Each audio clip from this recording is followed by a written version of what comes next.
We have been lied to since kindergarten. You've heard it a million times. If you want to be rich, you have to work hard. Grind while they sleep. Hustle 24/7. Society glorifies the struggle. But if hard work was the only secret to wealth, shouldn't construction workers, nurses, and farmers be the richest people on the planet?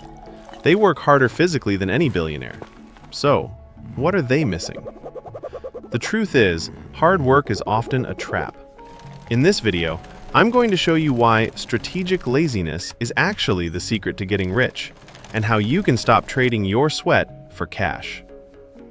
Point number 1, the math of the grind. The problem with hard work is that it's linear. You trade 1 hour of your life for a fixed amount of money, but you only have 24 hours in a day. Even if you never sleep and work every single second, your income has a mathematical ceiling. You cannot outwork time. Point number 2, the lazy advantage. Bill Gates once said, "I choose a lazy person to do a hard job, because a lazy person will find an easy way to do it." The hard worker sees a mountain of boxes and thinks, "I better start carrying these immediately." The smart lazy person hates repetitive work, so they spend their time building a system to do the work for them. They work hard once to never work again. Point number 3, the holy grail, leverage. This is how the rich disconnect their time from their money. There were traditionally 2 ways to get leverage. 1.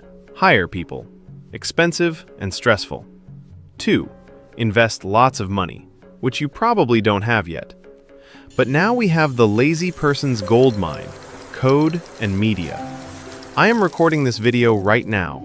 I will do the work once, but this video might be watched by you 3 years from now while I am literally sleeping.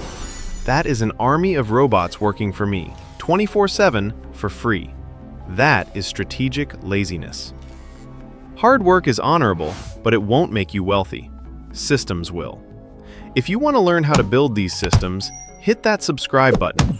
I'm documenting the journey from grinder to owner, and I want you to come with me. Thanks for watching.